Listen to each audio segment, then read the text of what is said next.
To demonstrate how quickly you can set up a Axois request to receive something from a remote resource. This will be done using plain JavaScript. Quite often we do requests like this in front-end frameworks like VueJS, React, and Angular, but this just shows how you can do it in plain JavaScript and then just write that out into the web browser. So let's go ahead and get started here. For the Axois, instead of installing by npm and doing it locally, I'm going to show how to use just a remote CDN, or content delivery network. Basically, it's just a link you can put in that will then include that remote resource. So we're going to go start in HTML, script src, the location, and we're going to put that in using a Cloudflare one, and then we're just going to close our script tag.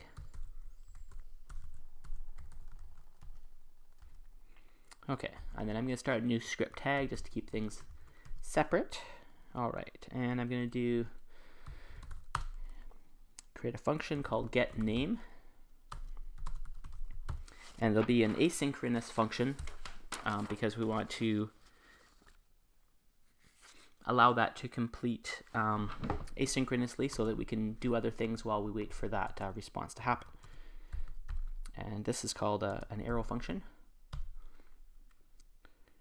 And okay, so and then another constant with variable of short for response, and that'll be await get Axois.get, and then that's going to be s. We're going to use this swappy, which is the Star Wars API. It's just a fun little free one you can use to access Star Wars characters, because why not? Oh, a little typo on the end there, people/1, so that'll receive the first person. All right, and then we're trying to keep this as simple as possible, so I'm just going to do a document.write, which is then going to be response.data.name.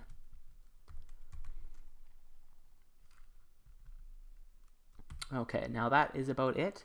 What we'll need to do is we'll need to, of course, call that function, getName,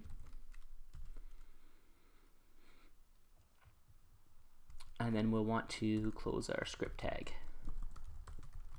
Now, as you can see, that is really small amount of code considering all it's doing.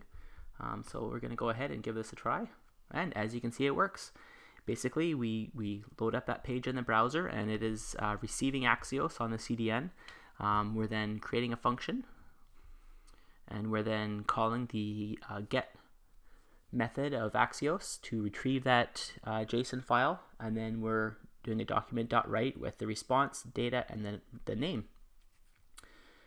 So that's about it for this video. Of course, there's a whole lot more you can do, but this is a nice simple explanation of how to use Axois with plain JavaScript. Thank you for watching.